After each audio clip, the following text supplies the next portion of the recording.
know it's cars keys. Let's get it started up. Give me the car keys. Lakeshore Drive. Blog boys drive away with our takes like car thieves. Break down, we study tape and thrive. Analytical preparation, that's what cause is given. Cars don't discriminate, teaching the men and women. Each and every week, there's nerd to get your focus. Never manipulating stats, lore, cars no hocus pocus. Cars keys, they're never lost. Checking source, never gonna find a better scouting report. Cars going live with the smartest man, my bestie. Deciphering holes on the defense like Getsy. New show, uniforms, orange with the dark sea. Take them alive, patrons, this is Cars You know Keys. it's cars keys. Let's get it started up. Give me the car keys. Lakeshore Drive. Blog boys drive away with our takes like car thieves. Break down, we study tape and thrive. We gotta break down tape like detectives. No hot takes, just real football perspectives. The Bears nerd dropping science on his terms. TTNL giving Bears press like a perm. Other networks is off with the heads. Stats plus film equals football cred. Analysis like data 10 tries to shred. McCaskey's letting me cake, we keep the 100 crew fed. Cars keys, let's get it started up. Give me the car keys. Lakeshore Drive. Blog boys drive away with our takes like car thieves. Break down, we study tape and thrive. Lord Hines in his car, fill up a goblin. Lord Hines in his car, fill up a goblin.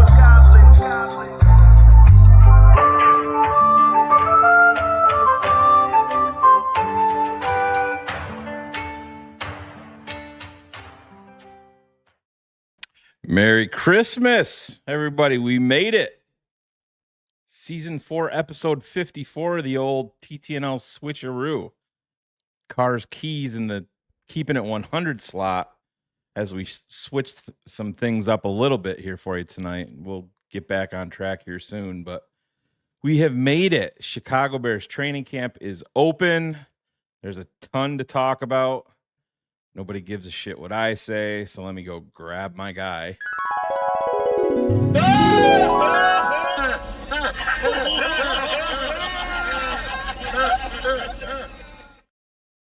And there he is. Hold on. I got to make this appropriate. Got to drop down a little bit shorter. There we go. Now I fit in perfectly. There you go. Looking like Phil. Perfect. Cars. It's, I don't want to say grown man's Christmas. That's what we use for the draft, but everything, I don't know, seems just a little bit sweeter when football is back. There's the overreactions are happening. Oh yeah. I mean, it's everybody's going crazy over 8 passes in training camp today. Clearly he's a bust. Yeah. There's so much to talk about. It just, the NFL never sleeps, man. Ever. There's not another sport like it where we're reacting to not have it. I mean, myself, I sent it out. The Bears, in typical Chicago Bears fashion, dropped the ball today. First training camp practice. You're, jacked up to see what the coach and players have to say after the practice, and they just don't air it live. But that's, I think I tweeted out the Bears are Bearsing, but at least football is back. A couple of guys nicked up. I know Shamar Turner, they said got rolled up on, but haven't really seen an update on him. Luther Burden still out with a soft tissue. Brad Biggs came out and said it is he's been dealing with a hammy all off season. And with something like that, Cars, I mean, let's start right there, I guess. That's something that you want 110% going into training camp, because I mean, this can be a lingering. Yeah, it's something. I mean, we remember Alshon with the soft tissue stuff. You want to get that right. You don't want to be out there if it's the playoffs and you're trying to win the division. Yeah, if you want to push it when your hammy's not 100%, I get it. But first training camp practice, I know fans are pissed off, and a lot of them calling out Luther Burden. I'm not ready to be there yet. Colston, Loveland, Braxton in their ramp up period, but just feels good, man. Football is back. Chicago Bears football at that. Yeah, like when you get this right off the bat, and Keith, like, we're at practice 1. Yeah. I'm not there. I think it's funny because everything becomes just clickbait. Just like the Minnesota Vikings guys, like basically Caleb Williams is not shown any progression, so much so that he was being blocked for by Tevin Jenkins and coached by Matt Eberflus. So he'd clearly, not even evolved for that. Yeah, you saw a Vikings fan tweet out a video From of an interception. I think it was Jaquan Brisker picking off Caleb, and they're like, Bears fans, he's a bust, and it's a video from 2024. I mean, there's not even a 76 on the roster. So, it's funny in that regards. I don't know. I'm with you. Like, it's super exciting to be here. I think now is when you start to see what are the stories of camp that, that are going to carry on. And I think the thing that I take the most stock in is what Cole said, in his presser, which was, Ben has shown you that even if the outcome is positive, if it's not the way the play was designed or the play was supposed to be executed, that he's not going to be happy. And it's what we have been... Get off the fucking field. Second team, get in. And even Cole said, those are missed reps, that's hurting people that are competing for jobs. And that's... that's the way it should be. And I don't want to overreact to that because I think this is the time that you set the tone, right? And you show that everything that happened in all of these camps is not just it's not just like that's the show and now that we're going to get here, it's all going to be glazed over. The proof is showing that that's where it is. And I think that's super important. Caleb has never really had to play within a structure. He's never had to do that. And so now the focus is on doing everything perfect in practice. That usually lends to results on the field. So I'm excited just by hearing those little tidbits. Yeah. And, clearly, according to some Twitter folks, the season's over because someone got injured in training camp. But no, man, I think it's the first step.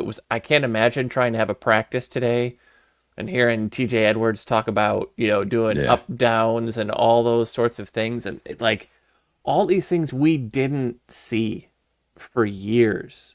It's just encouraging to know what they talked about. When Matt Eberflus talked about accountability, it was never there. Day one, accountability is here. Yeah, and Steve Schnogle says it right here. Little things matter. Not only does your wife say that, Cars, but it matters on the football field too. And Cole talked about it. By little thing? That's interesting. It was weird. But no, he's saying, the little details are big details now. It's a big part. And that's the thing. Even back to Matt Nagy. Greg was talking when we had Greg on Keeping It 100 a couple of weeks ago. He's talking about being there live. There was 2 consecutive false starts, and he just scrapped it, and they moved on. Didn't address it, didn't do anything. And I'm like, this is the NFL. These guys are craving this. These guys want to be coached. We've heard Cole Kmet talk about it. We've heard Caleb Williams talk about it. These guys want to be coached up and coached up in a hard way. I'm not saying that you have to be out there throwing shit all over the field. Nobody's saying that. Hold them accountable. And if you're not up to par where you should be, get the fuck off the field and it's next man up. I don't care who you are. It should be that way. You saw the Bears roll out the orange carpet when the guys were walking in to Halas Hall for the first day. There wasn't any practice. But one thing that caught me, DJ Moore came in and he was doing his pose and doing all this shit. And then he took 2 steps and he's like, all right, it's football. It's football time now. Time to be serious. And he just walked straight. DJ didn't just do that on his own. That's been a fucking emphasis within the halls. Well, you remember with Nagy when Tariq Cohen showed up in the slingshot and everything became the way that you appear. And I talked about this last week, but it was a couple years ago when I was there at the joint practice with Miami with Mr. Ivan Vargas, and we saw on some of the red zone plays they get blown dead, and we just rolled to the next and just rolled to the next. And it was kind of like, Why do penalties happen? Because we didn't coach in the moment. Everything, we always make the joke of, we'll clean this up in post. Yeah. But that's how this team has been coached for years. We'll go watch the video clip. I don't want to yell at you in front of anybody. Yeah. We'll go watch the video clip and we'll talk about it there. No, you stop the practice now. And sadly, Cars, it didn't even happen then. Sometimes it didn't even happen in tape breakdown. I mean, sometimes they were focused literally on other things like community involvement with players and bullshit like that. And then you wonder why, people get mad when we're so negative about this team. But this is the stuff that you're trying to flush out. Go back to day number 1 with Ben Johnson when he walks in to the foyer of Halas Hall and he looks up and everybody's clapping and he told them, he's like, our number 1 focus here is to be focused on these players, make things easy and make them our focus every single day. They need to feel that. And that's so true, because I think it hasn't been that way in Halas Hall cars in our lifetime. I really don't think so. It was on the defensive side of the ball yep. under Lovey. Absolutely. It was under Nagy on the defensive side of the ball when Vic was here. Yep. But we have not seen this level of accountability on both sides of the ball. And I think that, again, it's one of the things that you absolutely love about the Dennis Allen hire is had that head coach experience, that he's willing to make those changes. He's willing to enforce. I love that he set a different tone than what's on offense. Yeah. Keep these two teams separate. Keep those two sides individual and make them all be accountable to themselves. And then when you bring everybody back together before those joint practices, that accountability is going to be there for everybody. Yep. But right now, you've got to build those. There's enough changes. We talked about it last week. There's enough leadership changes. It's not TJ Edwards and Tremaine Edmonds necessarily. They're part of it, but they're now seemingly falling behind Grady Jarrett, and that's the way that it should be. 100%. Joe Tooney is setting it. And so now these two teams, which they are for right now, go build out their identity, go bond in their own way, figure out the way that they're going to play. And when they come together, that's when the team is going to be a much stronger team than we've had. Yeah, I go back to, I remember a quote from Bill Belichick. He's talking about when he was in New England and, having a strong locker room. And yeah, we all know that they had their issues, but winning was the sole focus there. And he said, if something got to my desk, then that was a problem, because it should get handled within the walls of the locker room. It should really never get to his desk unless it's super, super serious. And that's the thing with the Chicago Bears, the 2024 version, it didn't get to Flus's desk because I don't think Flus was ever 100% bought in, but then they were all running like cockroaches to social media to put things out, to their individual podcasts and saying things. And that just shows you, I mean, hey, loose lips sink ships, right? We've heard that. But only one thing got back to Flus. One thing did, and that was after the Washington game, when the leadership council supposedly, had their conversations with Flus about what happened, and you heard that tone change, where the players went from like, accountability is important, and you got the sense very quickly, hey, why is accountability in the coaching staff not as important as it is with the players? Right. That was the moment that they lost everybody, and that, to your point though, that's the only time it got to the coach's desk, and that's because the players wouldn't accept anything else. The nice thing is now organizationally, we're not going to accept that. Like you heard even Cole today talking about Declan Doyle. Yeah. At his age and the way that he commands the room and all of those things. And he's my age, but he doesn't act that way. He commands respect. He's knowledgeable. He knows. Every group is holding accountability. We saw it with Bieniemy yelling at the running backs. We've seen it with Randall L. Like, it's a big change. It is a big change. And I look to, Cole Kmet has obviously been a big topic on TTNL. I know Phil's not a fan at all. And I'm a little more forgiving when it comes to Cole, because where my separator with that is, you can't tell me that Caleb was surrounded by chaos and Darnell Wright was surrounded by chaos and Roma Dunze, but these guys, but hey, listen, Cole brought some of the shit on himself, but when you want to talk about being held accountable, who's been held more accountable than Cole Kmet? You got the long-term contract, and by the way, the first big, I'm not counting free agency. Your first big move, top 10 draft pick, was at your position. I mean, that is the biggest being held accountable issue that there is. And I mean, that 100% is going to have an effect and make Cole Kmet a different player and more locked in, because if he's not, he's simply not going to be here. And that carries too to DJ Moore. 100%.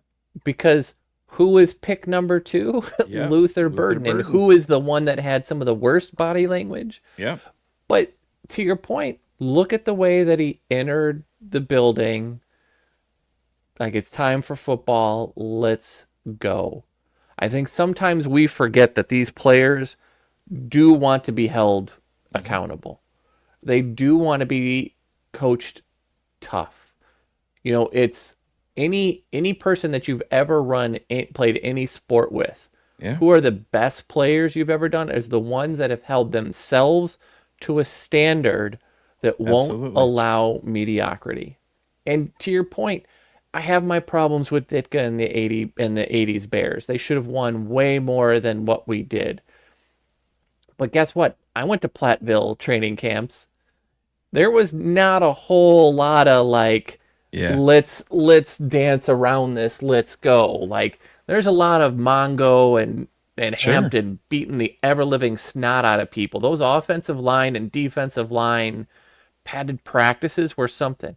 You can't tell me that you don't expect the same out of Joe Tooney and Grady Jarrett. 100%, Karst, because you look at just this roster last year. Now, Montez Sweat is paid to be that guy. That's just not who he is. He's paid on that from a talent perspective, and not and that's fine, right? But you're right. If they're lined up and it's 3rd and 12 and Jervon lays up and takes a rep off and the Bears give up a 3rd and long, Grady Jarrett is going to be in his ass and let him know about it right there and right then. And then Ben Johnson and Dennis Allen, obviously being the DC, they're going to rip his ass off the field, and he's probably not going to be out there the next 3rd and long. But again, to your point, what's going to hurt him more is going to be his buddy being the one that's telling him that he fucked up. Yeah. Because that Grady's going to be the one sitting there saying, you let me down. You let everyone behind you down. And that's the thing that we just haven't had. Like, there's a fire that has been missing from a leadership. We've had too much in skill positions, and not enough in trenches where we know. Like, I hate Philadelphia, but Fletcher Cox, they fucking get it. Kelsey when he was there. You look at what Mulata does from accountability perspective. Absolutely. Yeah. Why did they keep Fletcher around so long? Why did they keep all of these guys? Long when he was there. Chris Long, thank you. Like, what were they there for? Yep. They were there to hold each other accountable. It's what Kyle Long did very well 100%. Before his body betrayed him. So now you add these people in. There's one thing to go ahead and add talent. It's always important. But what we've seen over the last few years is that the talent still needs leadership. 100%. And that's the Bears have lacked it on both sides of the ball. They've lacked it at coach.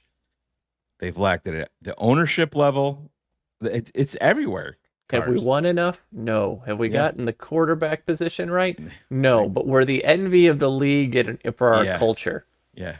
Hell of a culture there. Thanks, Ted. But it's you nailed it though. It went all the way up. Yep. And so it's nice to sit down and be like, I have reservations about Ryan Poles. I have reservations about Kevin Warren. And I think those are completely fair and warranted. But what has their biggest correction this offseason been is building accountability into the organization and finally hiring a coach that's going to go back to Ryan, is going to go back to Kevin, and he's going to hold their feet to the fire while they hold his feet to the fire. Totally agreed. And I know there was some of our patrons, when the Ryan Poles came out to introduce essentially the opening of training camp. And I mean, that happens every year. It's been standard protocol has been Ryan Poles with the head coach. But, he's telling you about Jalen. There was a couple of signings and stuff like that. And then I think it was 3 or 4 minutes that he spoke, and then it was he was out, and it was all Ben. Yeah. Turned it over. And I mean, Cars, you and I both know, follow the money. Where's the juice? The juice is with Ben Johnson when you're making $14 million a year, and Ryan Poles is, I don't know, what is he making? 4, 5? But and he's got the spotlight on him. And if I could just for a second to explain warranted, I mean, Ryan Poles hired Matt Eberflus. Ryan Poles sat there and okayed and was part of the process that said Shane Waldron is the offensive coordinator that we should hire, that they figured out in preseason they had screwed up. It is one thing to get midway through that year and be like, man, we screwed up. They figured that out in preseason. Yeah. You've got Kevin Warren, who's wasted so much time trying to figure out how to get a stadium in the city, which we've all known politically has been a dead end from go. The city just doesn't have it, but they've wasted all this time, all of these resources. Ryan Poles has done so many things that you could like, but he has really failed in a lot of spectacular ways. And I think you've got to, I worry about how I'm with Shane. You have to worry about the way that he looks at talent, the way that he rates talent. While he has he's had some fairly big misses. He's ignored the defensive end position for a long period of time, like not really drafting it enough, not making enough moves. So the criticism is warranted. Does he get credit for the DJ Moore and Caleb Williams trade? Absolutely, but it doesn't overrun everything else that has happened.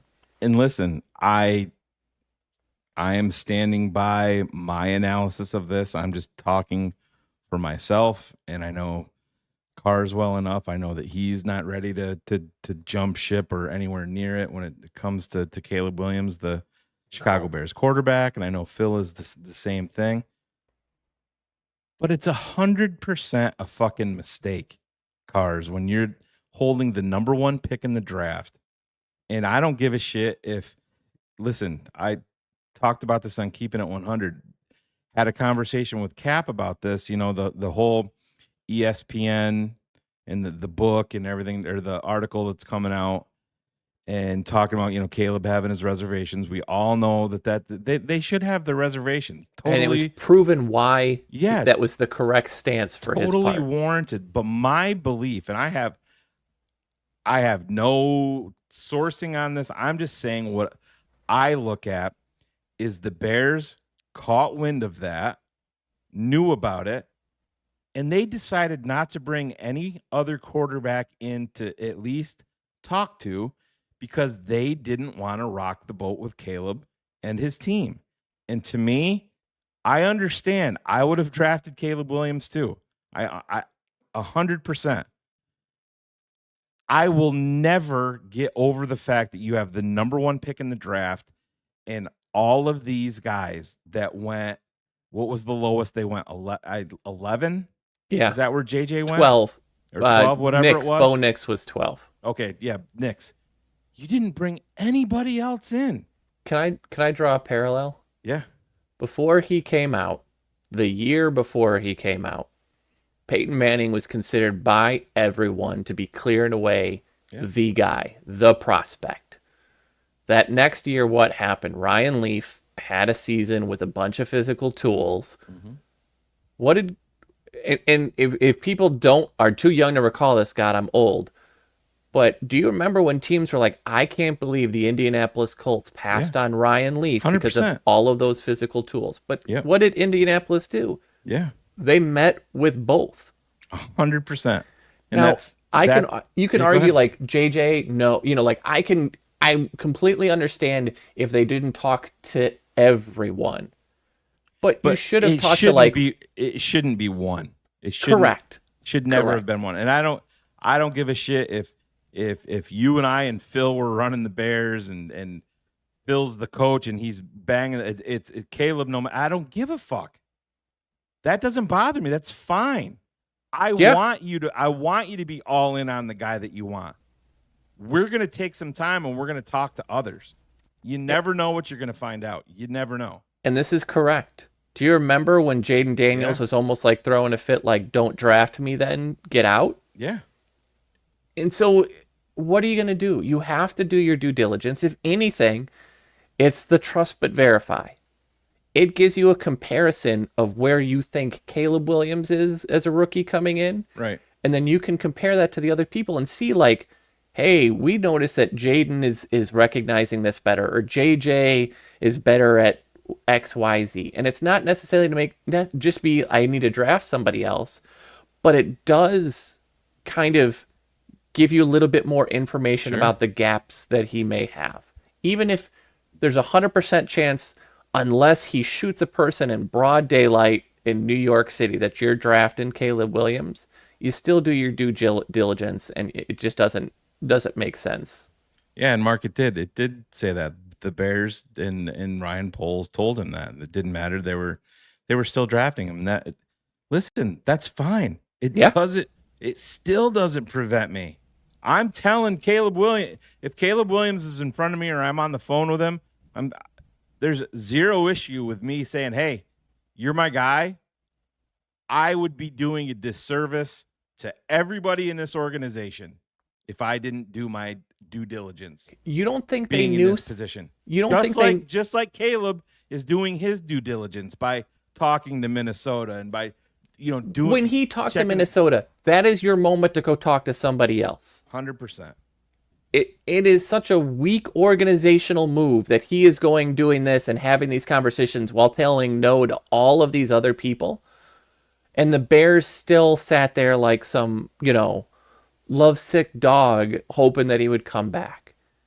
And it all worked out. I think my favorite thing about Caleb right now is there is such an overreaction to all of this, to everything. And you know where it comes from, Cars. It goes back to the previous quarterback and his fans. I mean, that's a part of all of this. But it's also the old meathead that the guy, paints his nails and cries, after a game and does things differently. And this whole weird thing of like, I have these beliefs of how this person has to be. In the end, Caleb was always going to be the guy. In the end, you still hired the worst OC candidate while having the best quarterback in the last 5-10 years prospect-wise coming out. The guy that you were all in on and said you were drafting no matter what, your first order of business was to provide him Shane Waldron. That in and of itself, Cars, is why if I'm running this, Ryan Poles is the former GM of the Bears. It's that simple. I don't think that if Kevin Warren had stepped out and fired Ryan Poles, I don't think that prevents Ben Johnson from coming here. It actually gives Ben Johnson more of an open window here because he's probably bringing in his choice of general manager. it was a most competent organizations. So you have to leave out the Bengals, you have to leave out the Colts, you have to leave out several others. But if you look at most competent organizations, they're done with that person. Right. And Eric, yes, the head coach who's on the hook for Flus? Who should have been let go after that season too. So yes, one hand washes the other. You have to Ryan Poles is dirty in this. No doubt about it. Done deal. Fact. It just is. And they fucked up. And listen, you hope they get it fixed. And I think they better be right, Cars, because if somebody I should have started and I would have brought it up. The next guy that gets fired, it ain't Ben Johnson. No. The next one's Ryan Poles that goes. And I think the positive for this is, again, when you look at this staff, at every level, you've got development guys who have done it. Maybe not so much, Declan Doyle, obviously, but you look at what Rouchar did when he was in New Orleans. You look at the kudos that Al Harris has gotten and what Antoine Randall L has done as far as development of wide receivers. And you look across all of these different position groups and you see, do I think that Poles missed out on players? Absolutely. But do I also think that they were negatively impacted because the coach that he hired and the coaching staff that person hired was below average in developing players? Absolutely. Absolutely. And that falls on Ryan Poles. And so now he's got a chance with a coaching staff that has such, Ben has really sat down and focused and said, like, I hired guys based on, personality and their ability to develop players. That's massive. Like, we haven't had that type of player, that type of coach on the offensive line since Harry Heastand. Yeah, and they ran him, and Nagy and we ran him out as quick as we could. Right. And Mark, listen, there's a connection there, of course. Ben Johnson did not come here because of Jeff King. Ben Johnson came here because of Caleb Williams. That's why. And the Bears opened up the checkbook for him. If Jeff King was here and the Bears didn't have Caleb Williams and they had Justin Fields, let's just say, very unlikely that Ben Johnson's here. Number one reason Ben Johnson chose Chicago was because of his belief in the quarterback. And I think you have to take it a little step further too. Caleb is absolutely a big part. But 2021 is when Detroit added St. Brown. That's all they had, right? That was Jamal Williams. It was DeAndre Swift. They had TJ Hawkinson they finally drafted. Like, they didn't have it. It's one thing to have your quarterback, but you also had DJ Moore. Yeah. You also had Rome. You can argue all you want. Cole Kmet in a bit is a draw here. He's not a top 10 tight end, and that's utterly fine. And I think we oftentimes over freak out about some of these salaries that guys get paid. Well, and listen, Cars, it is what it is. You and I have talked about this. We've talked about it on every show for the past 5 or 6 years here in TTNL. Is that with 95% of the fan base, you're either a superstar or you suck. There's very rarely any in between. It's, Darnell Wright missed a block. He fucking sucks. He's a waste of space. Fire Ryan Poles. Fire this guy. Fire the offensive We've been doing line. this to Braxton Jones his entire career here. But it happens it happens all the time. All the time. But it's one of those things, you're right. Like, the bad plays stick out more than necessarily the good plays. And so we see the plays where the person does something wrong. It's how we've always overreacted. Is Cole a top 10 tight end? No. Is that a problem? No. And the whole reason that it's not a problem is, A, one, we've got Coulson, but two, we've got DJ, we've got Rome. Like, you don't need him to be this Travis Kelce, like Brock Bowers, like guy. No, we need him to be good enough, and that's what he is. Right. And I think we'll probably just have to address this. So didn't Eberflus hire his own staff? Yes, the head coach hires their own staff 100%. But don't think for 1 minute that this wasn't an organizational hotbed think tank of, all right, guys, we have the number 1 pick. We're taking Caleb Williams. This has to be the right guy. So let's just remove all of that. Let's put Shane Waldron 100% on Matt Eberflus.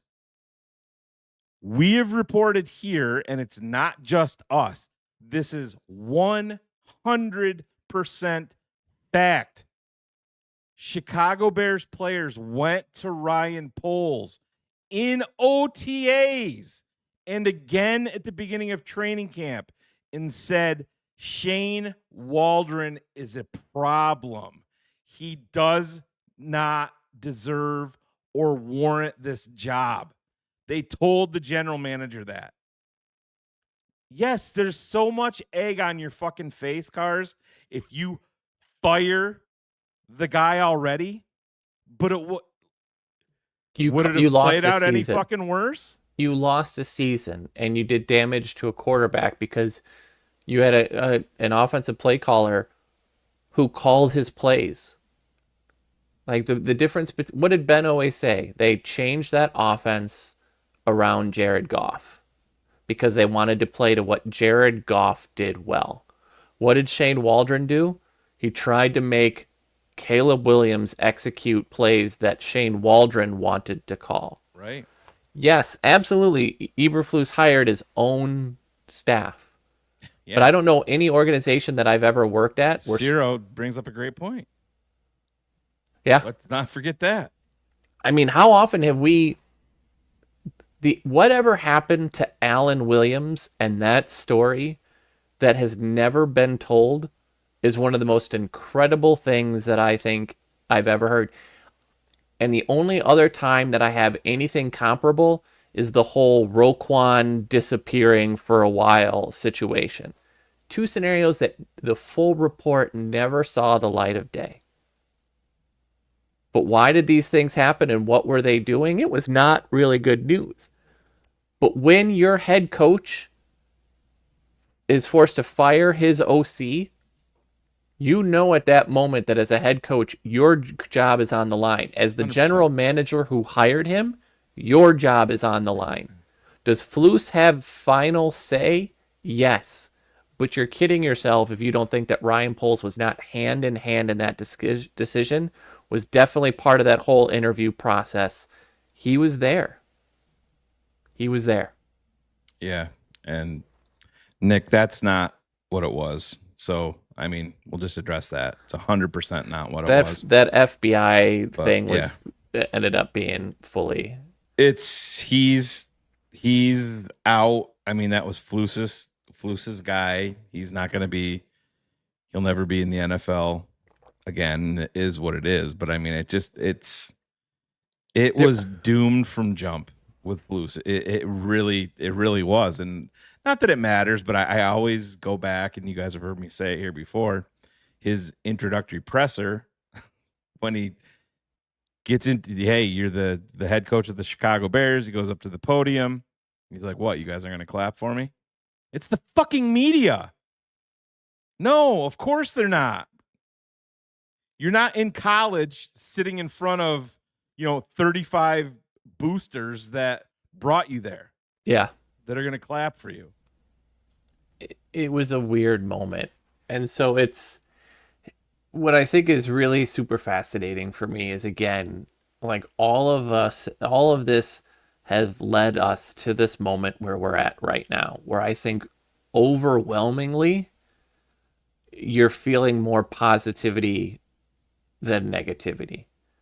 And I think for some folks, it's blind optimism right now. 100%. And for other, and I'm not shaming, like, fan the way that you want.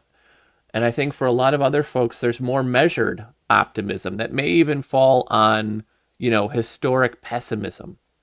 And all of these things are going to get vetted out.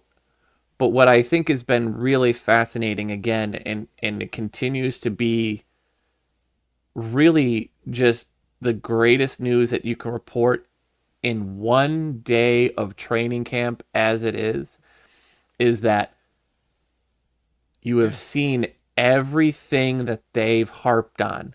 Whether it's Bieniemy screaming at Monangai that he's not moving fast enough and he's moving like an old man, to Ben Johnson yelling at Caleb. Sure, he completed a deep pass down the sideline, but that was not the throw and he was not on time. Can't do it. All these things that, like, you hear a coach say and you want to see happen that we have not seen happen in over 10 years have happened in 3 weeks, and they happened today. All of this means that this is building momentum to something. Sure, they have one of the hardest schedules on paper. Sure, there's a lot of growth that's going to happen. But this is the type of team and plan that if you do these things and what they, like, coaching matters, standards matter, they're holding everybody to a standard. It's not just saying I've got this acronym of HITS and it's going to be great and we just abandon HITS basically right away. The ball. We're going to grow the ball. We're going to do all of this. No, it's happening repeatedly in one game. Like, someone had a yell counter today. Someone tweeted out, I caught 4 yells today. Yeah, it was the guys from 79th and Halas. Yeah. You know what? I'm good with it. 100%. Count it, because you know what I haven't heard? It's Pro Football Cars. I should bring up that tweet from the clip with Greg Olson talking about his youth football team. He was coaching those kids harder than Matt Nagy and 100%. Matt Eberflus coached our teams. Let me bring that up. I'll pull it for the people that didn't get to see it. But I mean, I know, listen, I know that I parent different than other people do, but I'm just queuing this up here. And listen, man, I absolutely love it. It's harder than what the players were actually coached. Yeah.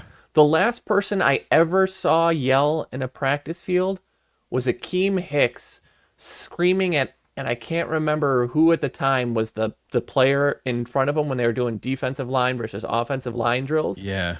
But I was at a camp and he's screaming at the guy that he didn't try hard enough, so he did not give Akeem the rep that he needed. Yeah. That has not happened since. Right. So this is former Bears tight end Greg Olson was on Bussin' with the Boys, and he's talking about how he coaches up his son's youth football team. So give it a listen. Our goal with the kids, and we don't shy away from this, like, when you come play our team, our goal is when you're sitting in the stands on the other team, it's like, I'm not sure if I want my kid out there. This is fast, it's violent, they're playing to the ball. Like, we have no patience and tolerance for any of the extra stuff. We finished, though. We always say to the kid, we're playing real football. We're here to take a motherfucker's soul. We're playing football. Yeah. The school you're coaching at is K through 12. So there's a high school coaching staff that is watching Greg Olson and Luke Kuechly coach middle schoolers. We're on we share the field. We looking at 8-0 this year? Yeah. I'm going on the record. There's good teams in our league. You just want them to know you're coming. Yeah. We'll be ready. The amount of time and energy we are spending on 13 and 14-year-old football, I don't know if I'm proud of it or embarrassed by it. I love it. That's the thing, man. There's nothing worse. And like I said, my kids are, I keep them, people don't agree with it, but I know my son, I keep him busy. My daughter, we just signed her up for gymnastics, and my son came to me in the spring and he'd always played baseball. And he's like, yeah, I don't think I'm going to play baseball this spring. And I, as a dad, the way that I parent, I said to him, you want to bet? He's playing. You get him involved. Yeah, and it's the best thing for them. Listen, you got a lot of time the rest of your life to be bored and to work your ass off. Get out there with your friends. Have a guy. I'm not going out there and demanding that he, is the next Aaron Judge or Shohei. I'm saying that, but yeah, I'm gonna coach him up. I'm gonna be hard on him. I'm also not gonna let him sit his ass at home and play video games. He's gonna be involved, and that is Jesus. We could do a whole different show on that. But Greg Olson right there, Cars. This is exactly what these guys want. This is how they want to be coached up. They want to be held accountable. They want to be listen, you played sports. I played sports. Was there anything worse than being called out in front of your teammates for fucking up?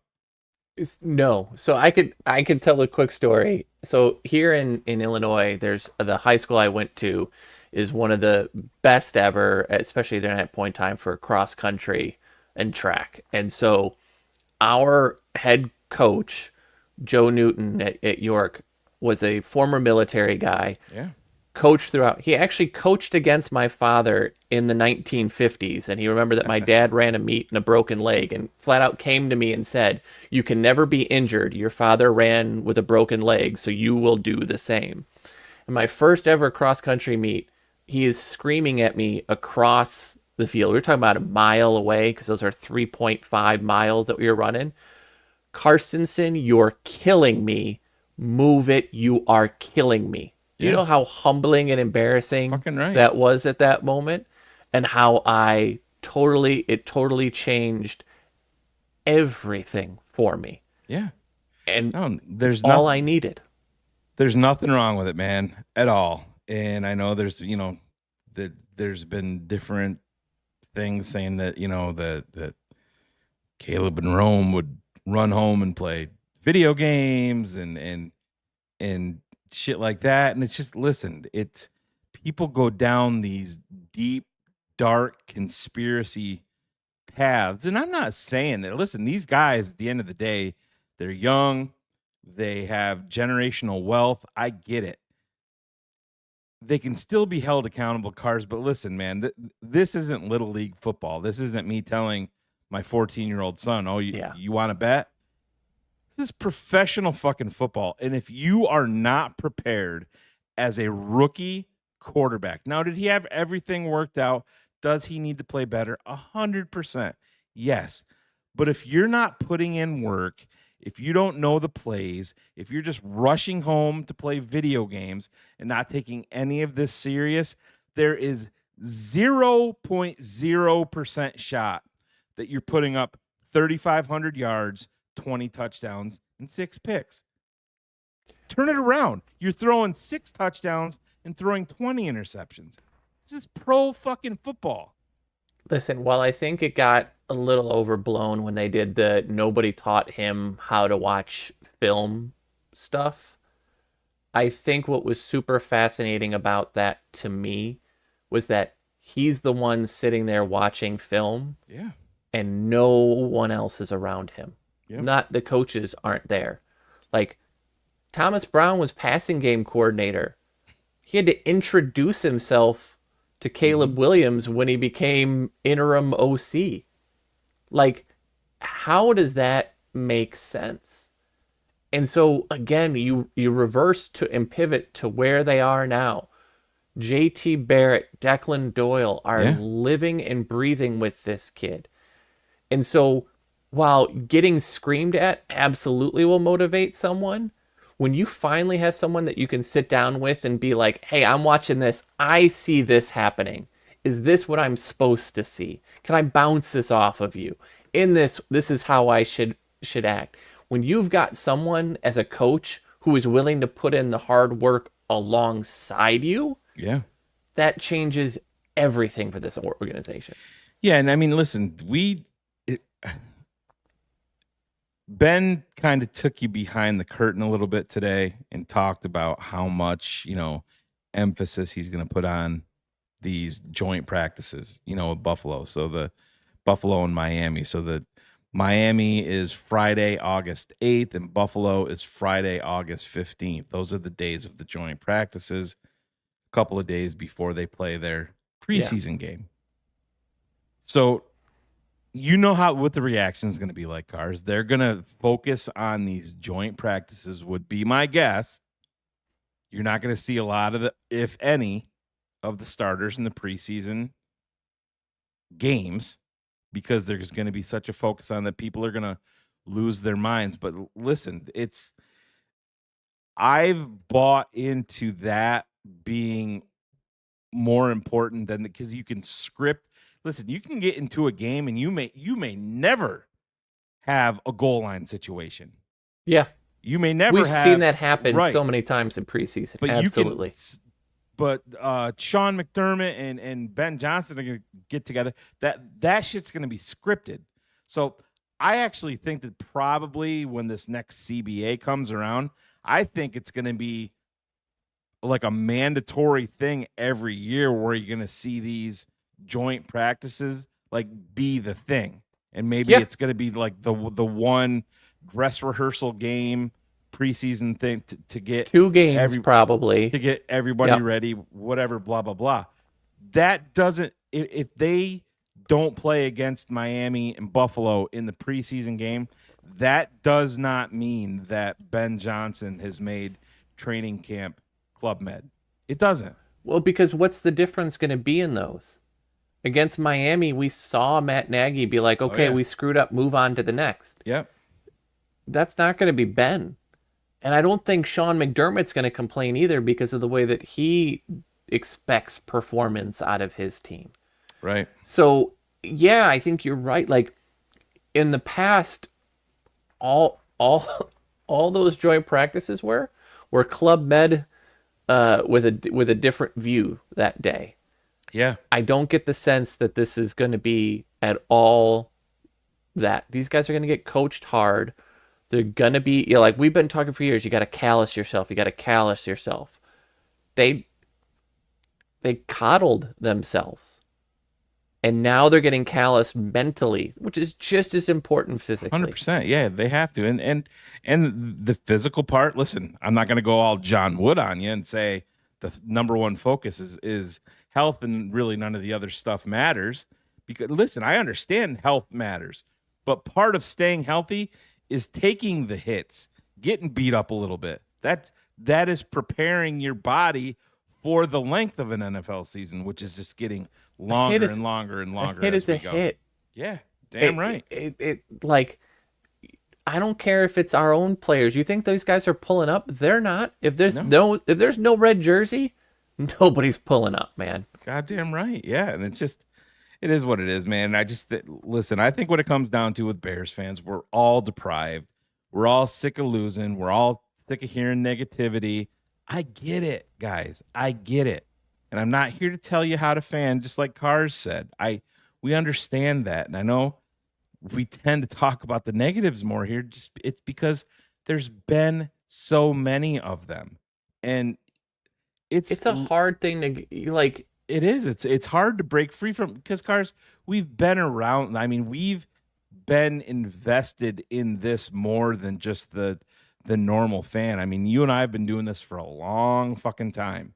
You know, kind of it's behind. It's a disgusting obsession at certain moments. But it is. But you know how it is, man. No. The more that we've been involved in TTNL and doing stuff, we've been very lucky with access that we've had, people that we've been able to talk to, former players that have taken us behind the curtain. Yeah. Just to tell you how absolutely toxic and moronic this franchise has been.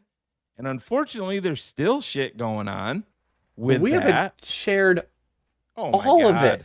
Like, if we shared more of like the ownership stuff and what happens in meeting rooms and focuses and things and how football seems to be a lot of times here in this organization secondary to everything else, it makes a lot more sense. You know, my biggest regrets is we did not win enough Super Bowls under Mike Ditka. And guess what? We should have competed for more Super Bowls under Lovey. Oh, it should have been the 100%. case. We have underachieved for the vast majority of my life. Yeah. And you know what? So I don't blame anybody that sits there and is going to be like negative and wants to talk about the negative. You can only get beat so many times before you just start expecting the beating to happen. Right. And I agree with George. I'm not saying that. So he says, I feel like we may be underestimating how good the D-line could be. I know we are sick of projections, but Sweat, Garrett, Dexter, and Dio is better than decent top 4. But it's what we're saying, George, more so than anything, is Montez Sweat, who is your lead dog there, is not under any circumstance an elite pass rusher within the NFL. He's not. Nope. He's not. He's paid like it because that's how barren you were. But Grady Jarrett is going to be, what is he, 32 or is he 31 or 32 years? And listen, he's brought here more so for leadership than production. Dexter, a ton of upside. I love where he is. I think Grady Jarrett's going to be huge for his game. But the biggest part of Gervon Dexter's game right now is based on projection. Just like with I don't know what Deo is going to be. I set the over-under at Deo. What was it last week? 5.5 sacks or 7.5, whatever it was. 5.5. We don't know. That's not a. I want more than decent. It's why I would have. It's why I would have drafted. I would have thrown another body in there at 10. I would, if I'm the GM. Michael Williams is a Bear. That's not a shot at Colston Loveland. Not to repeat myself. It's just everything is based off projection, and we don't. I love Montez Sweat, but Montez Sweat has had one double-digit sack season in his career, and that's split between two teams, Washington and Chicago. He's got all the talent in the world. He has not lived up to that talent. He's been paid because the Bears ponied up for him, and the Bears had to pay him. I get it. But there's so much projection involved with 85, 90% of the defensive line cars. Oh, absolutely. I mean, Grady Jarrett's been there, done that. But let's be honest, he's quite a ways down on the back nine of his career. Grady Jarrett is in Chicago, got overpaid in Chicago because of his leadership and what he can bring within the walls of Halas Hall, the locker room, and on the field and behind the scenes with these guys. And that's critical because they don't have enough leaders. They don't have enough dogs like Grady Jarrett is. Well, I think I don't disagree when you say overpaid, but I think sometimes we freak out about that overpay. Like we freak out about what that means. You are at a point in time where you had to overpay. You always do in free agency, but you're paying for what leadership-wise this person presents and brings to you. The argument tends to be when you've got someone else who's been there, done that. Remember when we signed DeMarcus Walker? We talked about what a leader he was. But guess what? DeMarcus Walker hadn't really done it at a high level. You can't say that about Grady Jarrett. He has. Yeah. That type of person makes Gervon Dexter more likely to hit that projection because he's going to be in his ear. He's going to be motivating him. You've already heard how Gervon was, doing things this offseason in a leadership role and pushing himself with practices and trying to bring the other defensive lineman stuff in. And he's going to Grady Jarrett and he's saying, what else can I do? How else can I practice? What else do you think that I should focus on? That's why you overpay to help develop one of those other guys. The counterpart for me is always Dennis Allen. Those Saints teams, those Saints defenses were trash in talent. Absolute trash. Like you had Cameron Jordan, who was great. You had Marshawn Lattimore. And then you had a rotating door of a whole lot of other people. But guess what? Nick Fairley had his best season under Dennis Allen. Marcus Davenport had his best season under Dennis Allen. Honey Badger's always been great, but he always found new ways to leverage him and utilize him, taking a lot over what Kansas City used Honey Badger for. So I think, like, absolutely there's a lot of projection. Would I have taken another shot? Absolutely. But I think sometimes as fans, we get so wrapped up that the roster isn't air quote perfect. Right. And so that means that we're doomed for failure. There's no perfect rosters in this league. 2 years ago, the best roster in all of football, San Francisco 49ers. Yeah. Did they win? No. No. And then what happened last year? Even worse.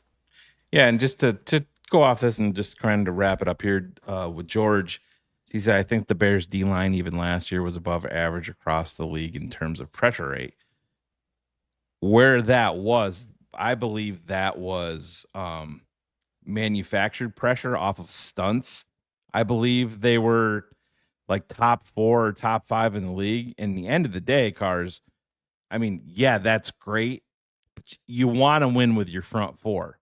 You don't want to have to manufacture it all the time because it's not sustainable. I believe the Bears were one of the top blitzing defenses. Right. So last year. They're manufacturing it, but I believe that there's a stat out there. I believe the Bears are in the top 4 is like around 47, 48% in stunts that created pressure. And so George is right there. But at the end of the day, you want to be able to wreak havoc with your front 4, destroying the line, and that helps. That makes Edmonds better. That makes Edwards better. That makes Jalen and Tyreek and everybody else beyond them. Look at the better. Super Bowl. Oh yeah, I like Philly's linebackers, but do I think they're somewhat overrated because of what's been happening in front of them? Absolutely. When you can go 8 deep of just, Milton Williams and Josh Sweat on the outside, and then you got Jalen Carter and all these different names where guys don't have to dominate for that long. They can dominate for 2 snaps, get placed, and have someone else that will come in and keep them fresh, and the drop-off isn't all that much. Yeah.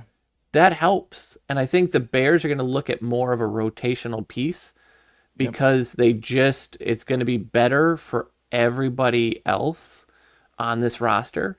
And I think the thing to watch out is like what's happening in Cincinnati, what's happening in Dallas, what's happening in a lot of these other places right now. The Bears are in a position that if they like to see the growth of what's happening on offense this year, that the Bears can go out and make a move. If they go get a Trey Hendrickson, this defense is instantly so much better. Yeah, guess what? It's on the table. Yeah, and you have a legit guy there. I mean, is he great against the run? No, but that's not what you're not bringing Trey Hendrickson here to be a run stuffer. But that's why you have Grady Jarrett here, who's a really good run stuffer, right? Right, that's why Jervon Dexter and his size, that's all going to help. Billings, I get it, yeah, and that's the thing. That to me, that's the Bears they have to make a move there. Cars, we talked about it a little bit pre-show. I feel the Bears are going to make a trade at some point. I just feel like they have to. And I mean, is it going to?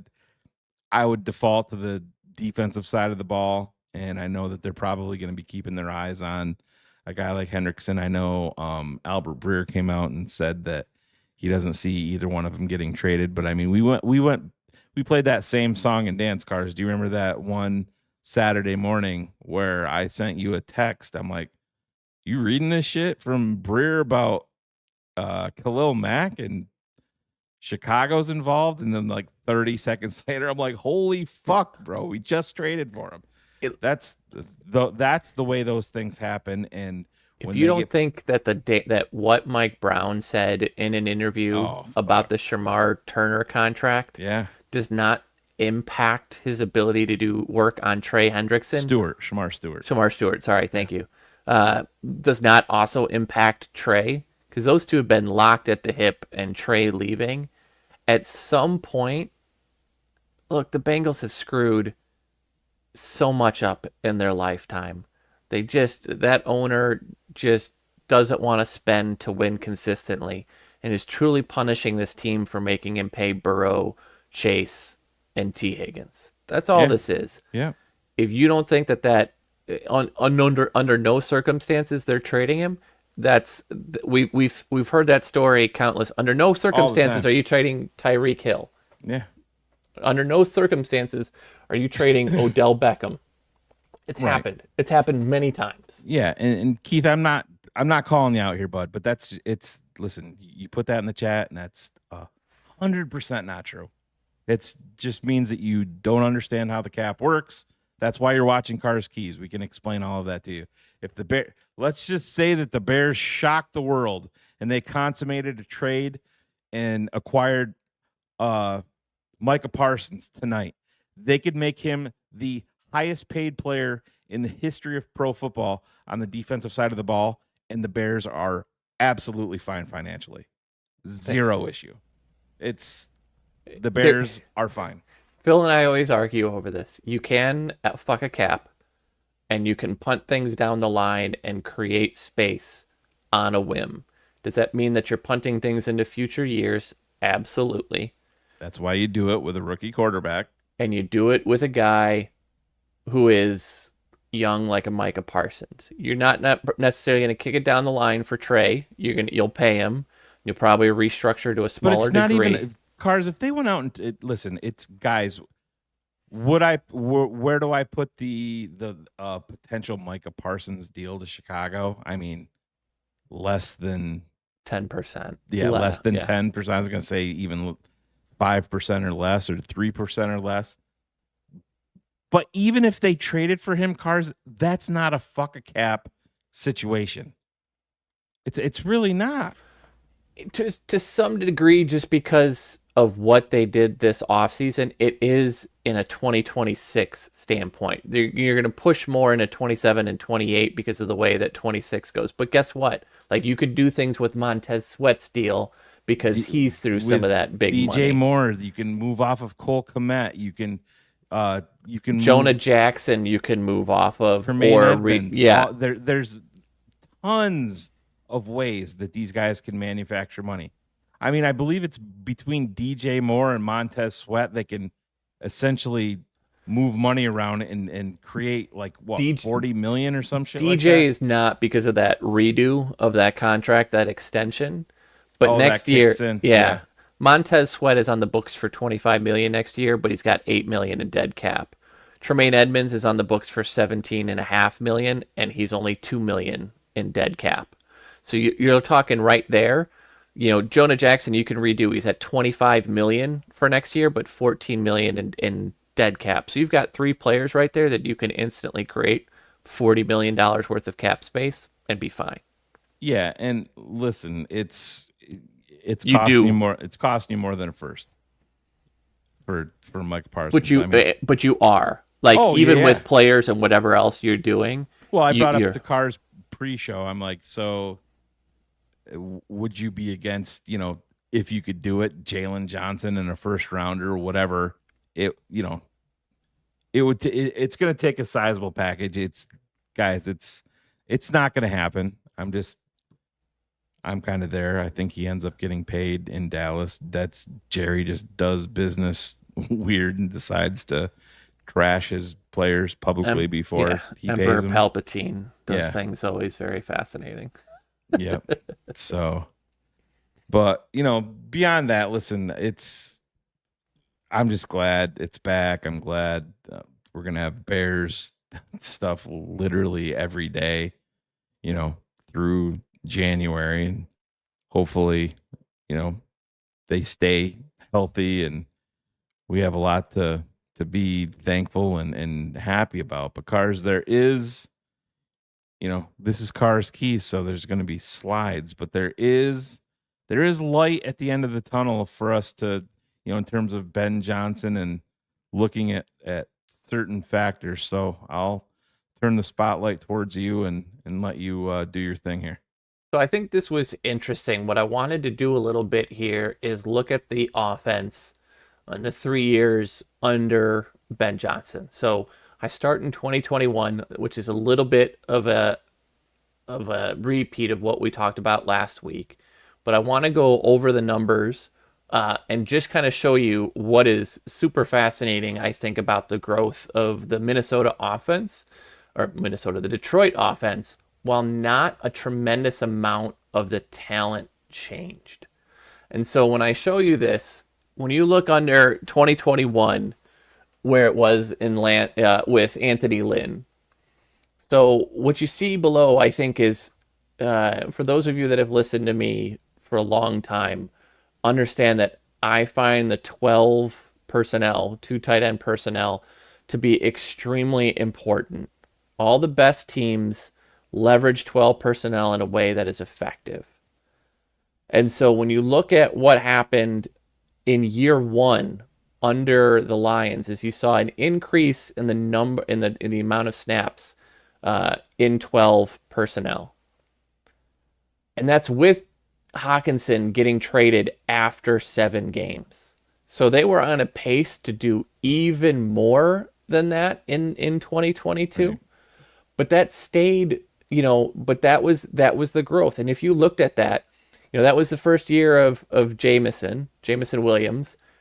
He caught 1 touchdown, 1 pass for 41 yards, a touchdown against us in 9 games because of his suspension. Jamal Williams had his career year. The only main difference there was that Jonah Jackson was back in at guard after not Haloti. What's the guy, the tackle that they got from Philadelphia? Vaitai, right? Yes. Vaitai was at guard, and then they quickly moved off of that. Yeah. But when you look at that growth in 1 year with that team basically staying the same, Amon-Ra St. Brown was on that team in 2021 and made that growth. But what I want you to look at is years 2 and 3. So obviously 2023 was the year that they went through and added Laporta. That's when they added in Monty and Gibb. Amon-Ra took that next step. So it was that offseason that he got paid the big bucks. Yep. But what do you see there? You see that growth from 13%, which was truly more like 6 or 7% at the end of the season once they got rid of Hockenson, to 21%, and that's just in passing downs because of that addition of Laporta. And so when you look at yarding went up, their yards went up, their passing yards went up. And so pause right there. Yeah. So with the addition of Laporta, so when you're looking at the Chicago Bears, what does that tell you, Cars? Did Ben Johnson look at what he thinks that Cole Kmet can do, and did he think that that's what they could center their offense or make a big focal point of their offense?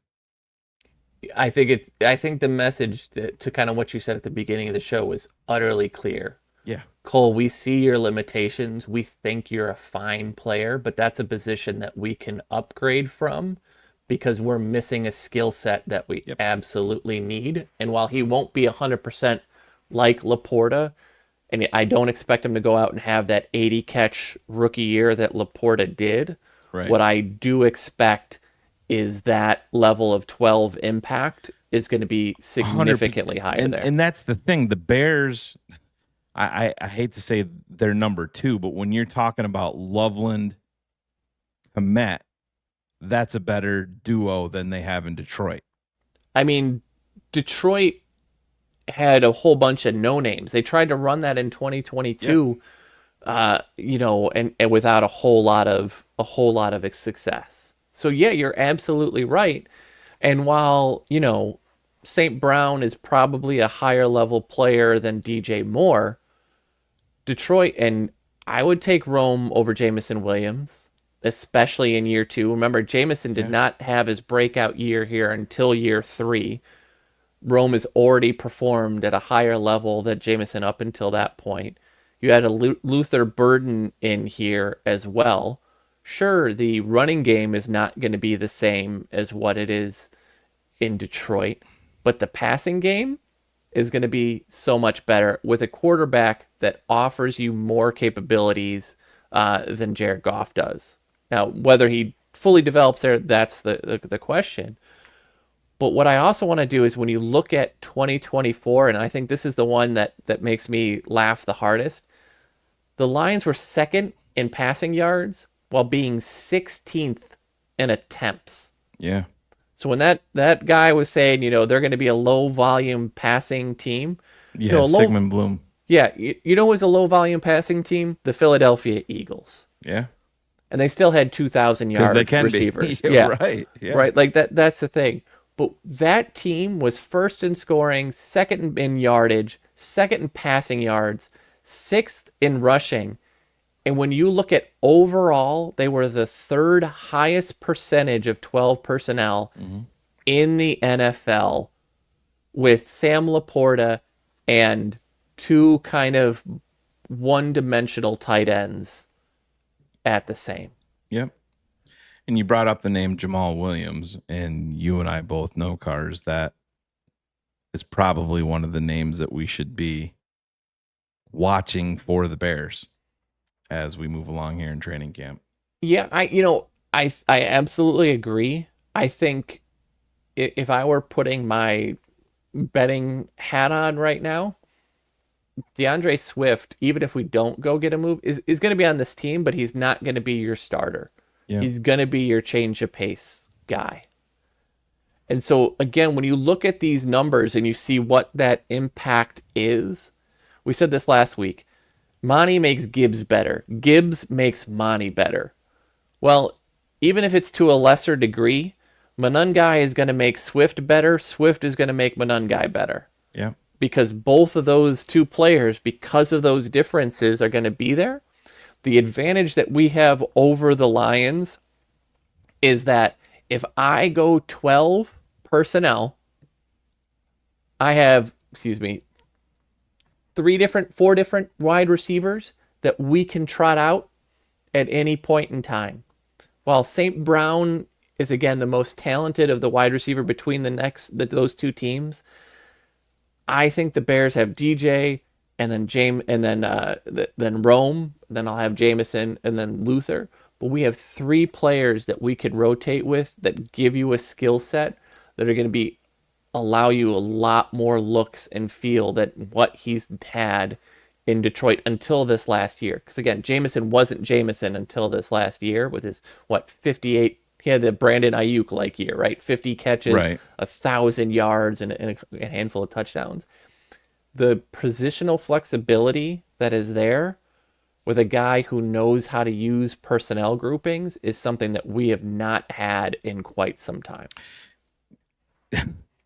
Flexibility. Imagine that as a Chicago Bears fan, Cars. We've talked about it for forever. I mean, gone are the days of, oh shit, we may have found something with Aroma Shadu. Oh shit. Earl Bennett fell to us in round 3. Des White Horsted. Des White fell to us. But you know what I'm saying? Gone. Those days are gone, and it feels weird. And I know. Listen, Burden's got to get out there and prove it. I know my guy Matt Waldman loves him. I was on record pre-draft saying you can go back and watch. I believe it was the week of the draft. Cars. It might have been the night you did your thing, saying to Waldman, just, hey man, you get to 39 and Luther Burden's there, you gotta pull the trigger, right? I remember saying that to Waldman. He's like, yeah, you do. Those are the things that the Bears have just never done. It was, all right, we're going to make this massive move. We're going to trade for Jay. Yeah. But we're going to make Devin. Yeah, we're going to make Devin his number 1. We're going to draft Johnny Knox in round 5.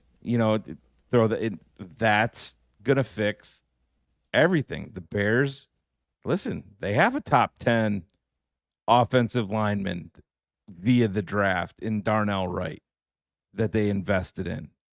They traded for I mean, where are you putting Tooney? He's definitely top 5 offensive guards. Can you put him in top 3? Doesn't matter. Let's just say top 5 offensive guard within the NFL, and you've paid him. They went out and they acquired Drew Dahlman and paid him. Ozzie Trapillo. We'll see where it goes. You have Braxton. You have, Ben even brought up Karan being part of the. I know I'm there with you. To me, it's Ozzie, and listen, who knows? I have a feeling it's going to be if it's Ozzie's Braxton, your left tackle. Yeah, exactly. And if it's Braxton, I just don't think it's gonna.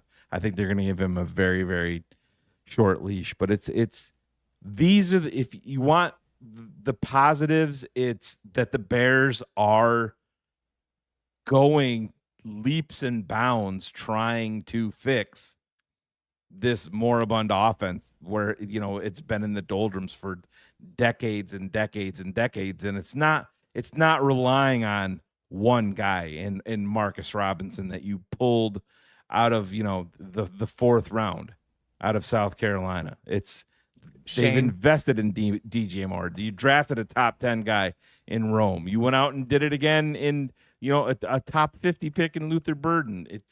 You went out and traded for Keenan Allen. Shane, name the last time in our Bear fan life that we had 3 top 10 picks at skill positions on offense drafted by us in back-to-back years. We've never had a number 1 pick quarterback.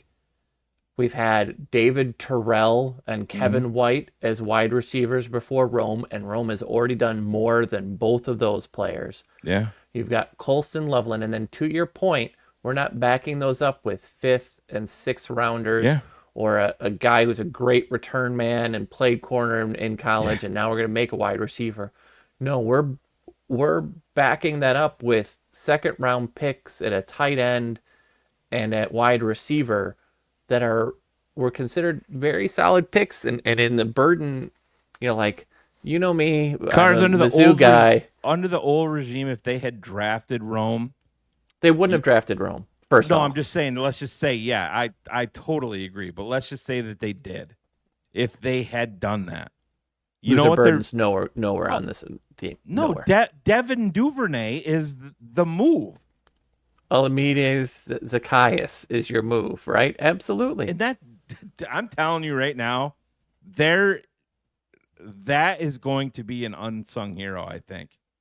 On this offense that nobody is talking about. That is a guy that I'm very excited about that's going to have a role if Luther is not healthy or Luther's doing TikTok videos or DJ is showing, bad body language or whatever. That is a guy right there that nobody is talking about. No regular fan has any expectation for, and I am excited as hell about Zacchaeus. I think when you look at, if you take out the wide receiver or the running back position, what team is more talented at both wide receiver and tight end across the board? If you give me Cincinnati with their big 3 at or their big 2 with Jamar and T, or you look at Jalen Waddle and Tyreek Hill, or Devonta Smith and AJ Brown, absolutely, I understand that those two are significantly better. But when you start going to that 3rd person and both of those tight ends, I don't know that there is a more talented positional group in the NFL. Whether that plays out or not, who knows? Like you said, it's based on, there's a ton of projection, but the talent level is undeniable.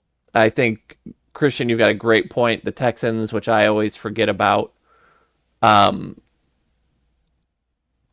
I okay, fine. When is the point in time that you can make an argument the Bears are top 3 in wide receiver and tight end in the NFL. Oh, right. No, I Probably the one year that we had the first year of having Tressman, when you had, Jeffrey, Marshall, and Bennett.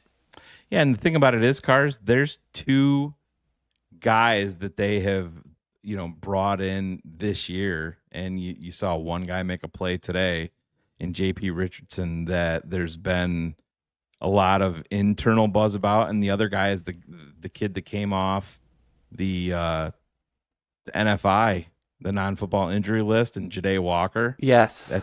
That's been another guy, and that's somebody. Where was it? Somebody's asking about Tyler Scott, and that ship has probably sailed. I agree. You don't go make it those other moves. No, and I mean what hurt him too is if Tyler Scott was going to have any shot, it was going to be on special teams as a return guy. They went out and got Duvernay, so that hurts him there too. And it is what it is. Now, would that prevent me? Somebody's probably gonna. Who knows? The NFL is weird, and everybody has, this guy's going to get cut, and then he gets cut, and they're like, oh my God, what are the Bears doing? Somebody's going to poach him, and then he still gets picked. He could be back on the Bears practice squad. He Yeah. could be a practice squad guy, and I'd be perfectly content with that. The number one issue with Tyler Scott has always been speed is there. He's actually a guy that gets faster as he goes. His flaw in his game is tracking the football. Yep. It's poor. He's poor. He's terrible at that. One of the best passes I ever saw Justin Fields make was to Tyler Scott in the end zone. It was like 38 yards on a fucking rope, and he dropped it because he could not track it.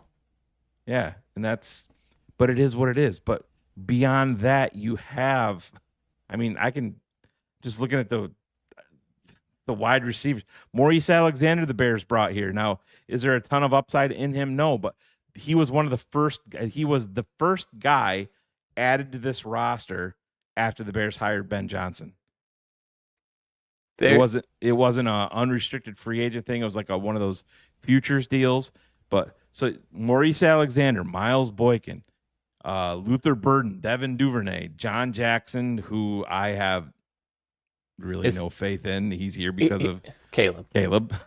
DJ Moore, Roma Dunze, JP Richardson, who we just talked about, Tyler Scott, Samari Toure, who is a guy that's got some traits. You know what I mean? In the NFL. Ja'Day Walker, and then Zacchaeus. That is something to get excited about. Like Cars is trying to tell you. Well, and I think, when you look at the other one, who is the guy, was it Joel Wilson, the tight end, who had made a whole bunch of shows in camp? Like, it's a competitive group. And I think, again, the excitement level here is you've seen a coach who's figured out how to get the most out of people. Part of the reason that Laporta's stats took a step back this last year is they finally got Jameson involved. And what was Jameson's biggest issue his first 2 years? Oh, yeah? Couldn't hold on to a ball to save his life. I put that at number 2 in attitude, but yeah. I mean fair. But when you now have proven guys, and I think I keep looking, I think DJ Moore's going to have a good year, but I think you're in the same place as I am, that you think Rome is probably going to end up taking over that number 1 spot this year. Cars, if he doesn't, it was a miss. It's not great. That's the thing. One of the things that I dislike most about the pick of Colston Loveland at 10 is everything that comes with being a top 10 pick. Because if he's not a top 3 to 5 tight end within 2 to 3 years, that's horrible. Yeah, and I think we've talked about this. We talked about this when you look at like ESPN, when it ranked its top 10. It was Bowers 1, he's 22. Kittle's 31. I still love him, but let's be honest, he's having a hard time staying healthy. Laporta's 3. Yeah. McBride is 4. Kelsey is 5. Yeah. Right? Like McBride is moving up, Laporta is moving up, Brock is staying where he is. But after you get past that, you're talking about, they list Mark Andrews, 29, TJ Hawkinson, who can't stay healthy. Goddard's got to be in there. He's a guy Isaiah Likely. Yeah. Goddard is number 9. Yeah. Njoku is 10. And I'm of the belief that David Njoku is Cleveland's version of Cole Kmet, where he's slightly overrated by some. And I think they're the ones. He's been the guy that, what do they say? You know, look, I don't want to say he plays like Jane, but he looks like Tarzan. You know, he's one of the guys that you want to send first off the bus. They're like, holy shit, that dude's, you know, all yoked up, but he's never lived up to the hype. But I think he's going to lose that position to Harold Fannin in a year 100%. or two. But so I totally agree with you, and I have that concern, but I think the place is there for him to do it. But if you just get a top 10 tight end out of him while Rome is moving, like, I think you're more okay with him not being top 5 and just being a top 10. Yeah. As long as Rome makes the escalation that we need him to. Yeah. More of this season is dependent on Rome than I think folks really truly realize at this point. Because I love DJ. DJ's a very good wide receiver, but in an ideal situation, he is not your number 1 target. Rome has everything that you want out of a number 1. If he makes that leap this year, this offense is night and day better. If I were to ask you to remove Caleb Williams from the equation and say, personnel-wise, who would be number 2 on the list for Ben Johnson and why he came to Chicago, I think it might be Rome. I don't disagree. I'm more bullish on Rome right now. And if you told me this before the draft last year, I wouldn't have believed it. Malik Neighbors is number 1, and he's the guy that you have to. But right now, I'm more bullish on Rome than I am on Harrison Jr. Yeah, and I mean that's you don't want to hear this probably, but that's a credit to Phil. Phil had Rome number 1 as his number 1 wide receiver. He had what did Phil have? Harrison 3rd, or maybe even 4th wide receiver. So yeah, it's interesting, but it's very un-Chicago Bear like. We'll say that. And where was the thing? And listen, I agree with Richard and guys when I'm talking about Colston Loveland. If you look back, if you're a patron and we posted our rankings, I know Cars did his too. Colston Loveland was my tight end 1. Clear cut. Colston Loveland, my tight end 1. Love the talent. I'm just Cars. I'll ask you flat out. You're on the clock. The draft played out the way that the draft played out. You have 30 seconds to turn the card in. Are you drafting a tight end at number 10 still? I can tell you my reaction in the moment because I was with a bunch of dads watching it. I was upset overall at the pick. Yeah. And a lot of it is what you said, like what you expect out of tight ends and how Brock Bowers is really the exception, not the rule, but also Brock was somewhat inflated because the Raiders had Jack else. No, I'm not making that move. And that's has nothing to do with the talent of Colston Loveland. No, it's just and loving the player that he is, and like it's hard not to enjoy that player. The more like that meet the rookies of that kid. How did that not get you hype over that kid, right? Like, so it has nothing to do with that. It's just that there are 2 positions I look at that you don't draft top 10, and it's safety and it's tight end. Yep. And I mean, I was that way with. I was a little more open to it when you see all the doom and gloom, but I'm kind of that way with running back. I mean, I would push that.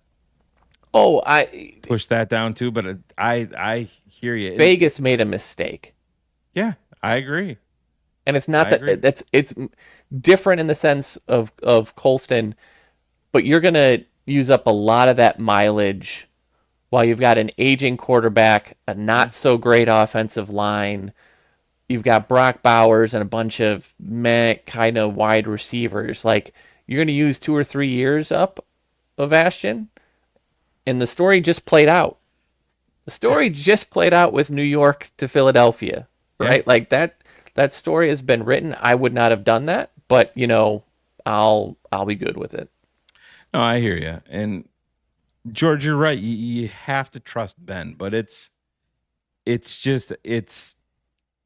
flawed roster building. It just is. You can't draft a tight end 9 times in the top 10. 99% of the time, I agree. This draft being so weird, I think, is what moved that to happen.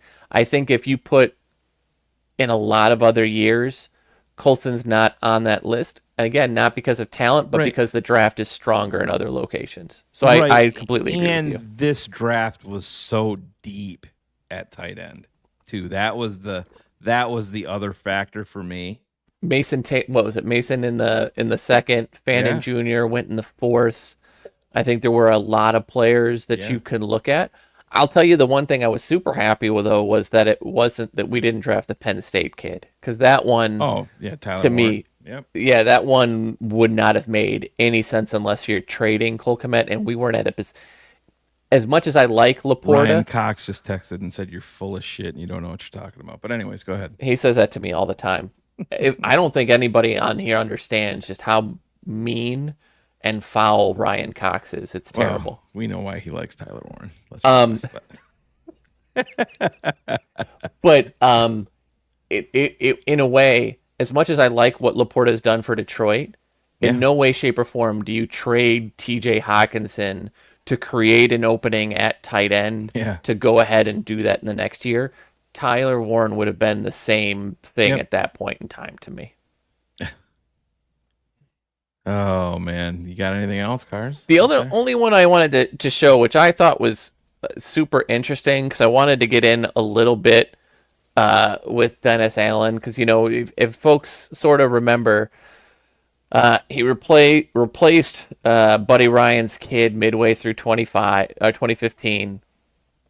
2016 was his first year. That was rough. But when you look at 2017 on, Cam Jordan became a perennial, all-pro player. They added Marshawn Lattimore in 2017. But that was a team that was really void of a lot of draft picks and a lot of talent. They were someone that continually went to look and build around Drew Brees. That's when they do a ram check.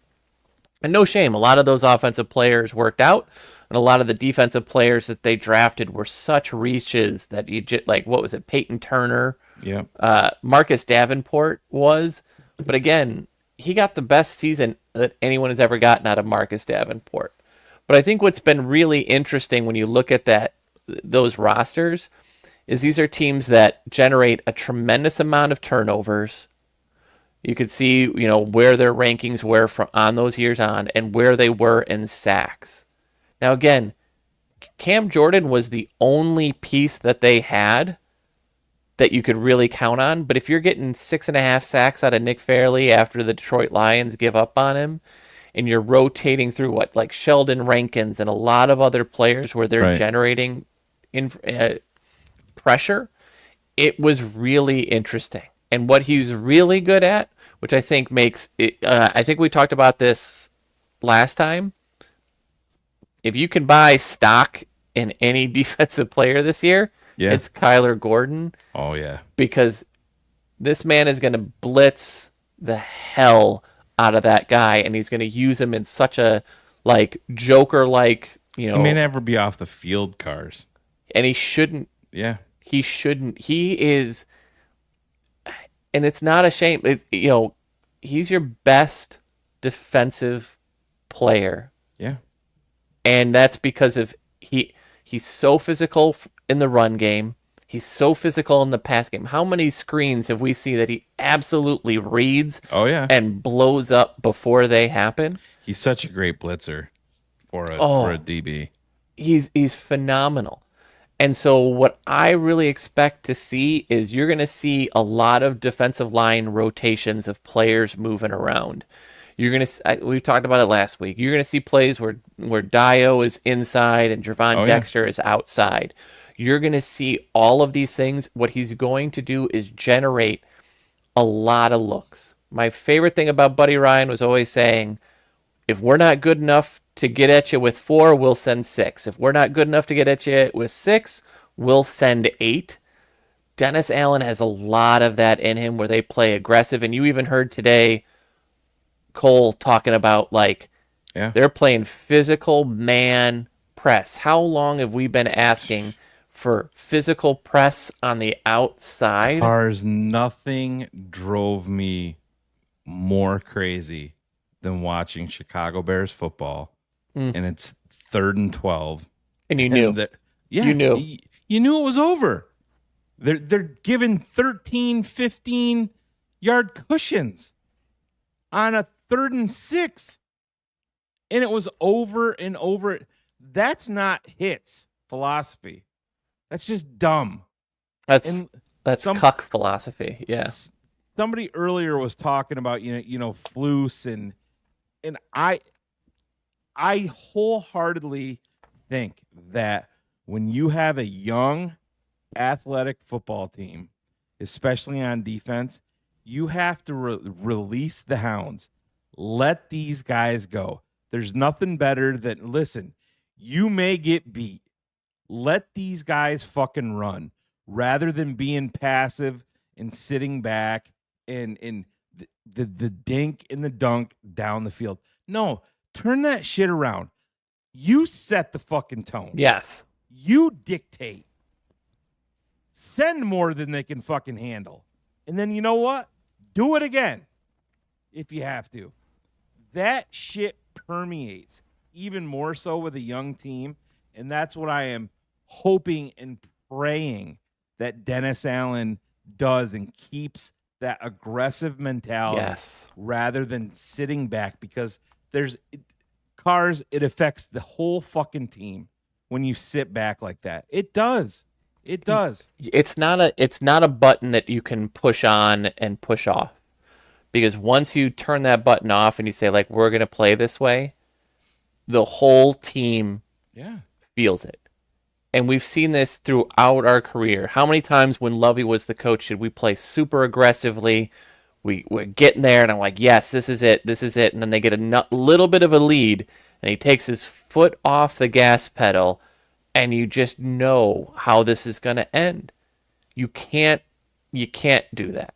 And I get the sense, and from watching Saints, because, they'd always make something. They're always in the playoffs under Peyton, right? They were always there. They went, his first 4 years from like 2017 to 2021, they were first in the NFC South each and every year. They were primed. And so what did you see out of those teams? I saw defenses that were under-talented and over-delivered on that. And they did that because of an aggressive style.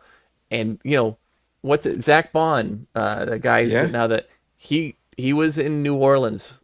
He got coached by this guy, and because of the way that they only leveraged 2 linebackers, which was Demario Davis, and I can't remember the other, just couldn't get a spot. Yep. That tells you quite a bit about how they play. And you just look at that, and you again, the guy's doing up downs day one. Yeah, well, and talking about, Bond, that's Philadelphia has always been a fucking team that is, I kind of have the same philosophy in the way you're building the lines, and it's, offensive line, defensive line, even in terms of the draft. And they've always been a team that hasn't really invested big time in terms of draft capital or financial and free agency in an off the ball linebacker. Even like Nakobe Dean, when they drafted him in the 3rd round a few years ago, couldn't stay healthy. Super, super talented guy, just can't stay healthy. But then they pick off Bond in free agency, and then they fucking paid him, which is against the grain. Yeah, for Philly. But that shows you how critical when you find that guy, a guy that's a glue guy in the locker room that goes out there and makes those plays, how critical it is. And listen, I still to this day, is Roquan Smith a good linebacker? Do I think that he's top flight generational guy? He doesn't make enough big plays, Cars. You know what I find very interesting when ESPN again did their top 10 off the ball linebackers for 2025. Yeah. Roquan was number 2. Yeah. And I don't think that's necessarily unfair, but it's always interesting when they're like, one, he's not the most physically talented, and everybody continued to say, what was our biggest complaint? Yeah. He was never in game shape. What was the comment that was there? His conditioning stinks. Yep. And you wish he took this, played this a little bit more seriously. Who was 7th on that list? Was that Tremaine Edmonds? Yeah. And who got? Or 6th. Is that what he was, 6th? Yeah. And I thought it was interesting that Dennis Allen pointed him out today. Thing about it is, if you get aggressive up front, Cars, and I think that the Bears are actually going to create more pressure internally on their line than they will on the exterior. That's just the way that I feel. That is going to make these guys better. That's going to make... Is Tremaine got his flaws? 100%. Does he get off blocks? Is he super instinctual? No, he's not. But he's rare with the way that he's built for a physical linebacker. And I'm excited to see what Dennis Allen can do with him. And if he's not figuring it out, he's not going to be here next year. It's that simple. But I think you're also right to the point of, like, he looked so good in Buffalo for those years. Yeah. And he came here, and you can either look at it the snake bitten way of course, if it's our luck, or it could just simply be that, Flus misused him. And I think it's a combination of a lot of things, and the inconsistency, whether you want to say the line was average or below. I would argue the inconsistency in the performance of the line that we saw in front of him absolutely impacts that. 100%, Cars. I look back, I believe you and I had this conversation about when you played basketball in high school, that you had one of those coaches that had to be at least like 4 passes before you could shoot. He's old Bobby Knight dude. Right, but that's kind of how I look at like Flus with the defensive philosophy. Is these guys want to be aggressive. They want to get up and bump. You know what I mean? They want to get up and pressure. Is there going to be times when it breaks down and listen, we gave up plays being a non-aggressive defensive team. 3rd and long, we had to have been 1 or 2 in the worst teams in football in 3rd and long. We made him zero a cover confidence. We had made him a cover 2 middle linebacker whose first instinct is always to bail out and drop back and cover the middle of the field each and every time. Yeah. I mean, you go back to Brian Urlacher played under Dick Duran. So Urlacher was in 2000. So he played for Duran for a little bit there.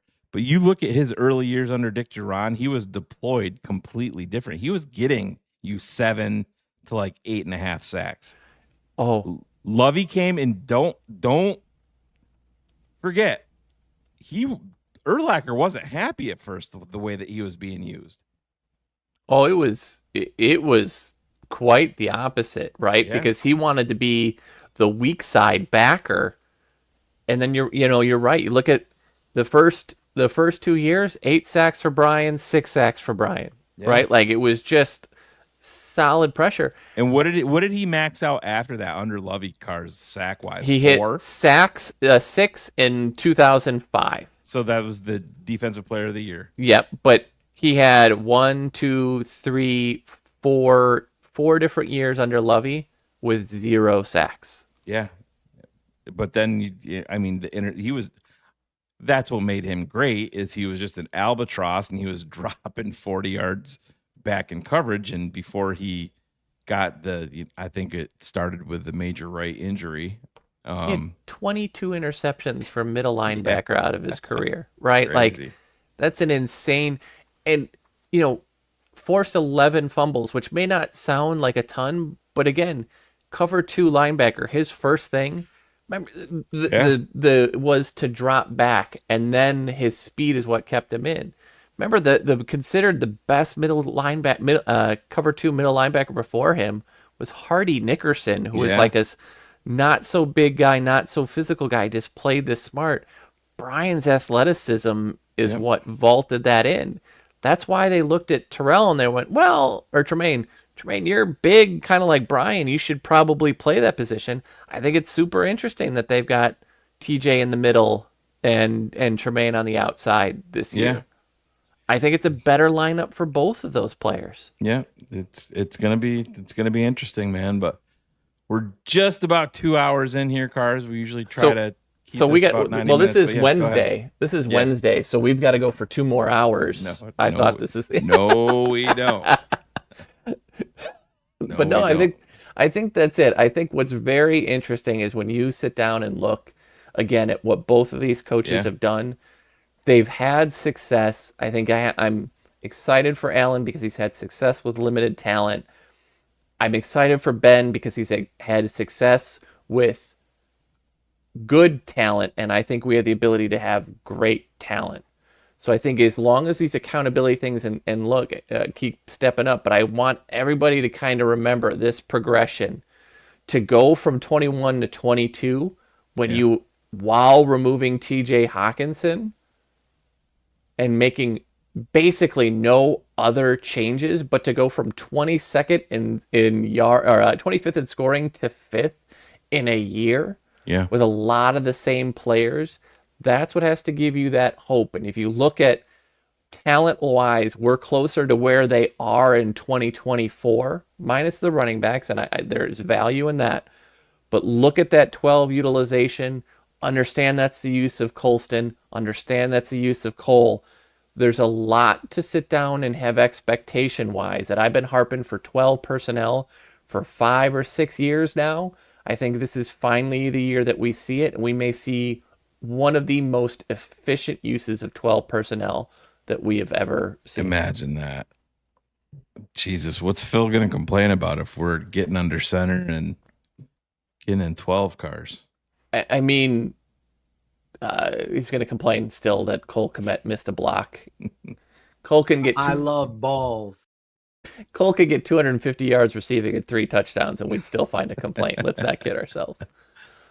Oh, man. No, this was fun, man. I'm glad we got to do this. I reached out to you because I know Phil's been enjoying some away time with the family, and we wanted to not have a presence on our normal night. So I reached out to my guy Cars, and we pivoted. But the Bears are back. Football is back. It's going to get going, man. So it's going to be a big week coming up for us. Monday night will be our debut on CHGO with Greg Braggs, Phil, Adam Rank, and myself. I'm not sure if Corey Wooten, former Bear, is going to be on that night, but our debut After Dark show together. That's fantastic. Congratulations to you guys for that as well. Which will air every Monday night, or if the Bears play on Monday night, then it'll air on Tuesday live, or we'll be breaking it all down. So we're gonna have some changes. Here's some scheduling changes, but we'll keep you guys all updated. Keeping it 100. We'll be back next week in its normal time. But other than that, man, you got anything? No, thanks for everybody for listening to me rant about nerd stuff instead of other football stuff on a Wednesday night. So thanks to everybody. Absolutely. But so we'll get out of here. All you TTNL fans, stay tuned, especially you patrons. You might see a little pop coming up here at some point in the next day or two, potentially. So be ready for that. Football is back, baby. It doesn't get any better than that, man. I'm excited, Cars. I don't know about you. I think I told you I've got unrealistic expectations for this season, but I'm super excited for it. I expect one of the better offensive seasons that we've ever seen, and that has me extremely excited to get up every Sunday and watch this team. Sounds good to me. All right, guys, let's get out of here. The Bears are back. Football's back. Let's go.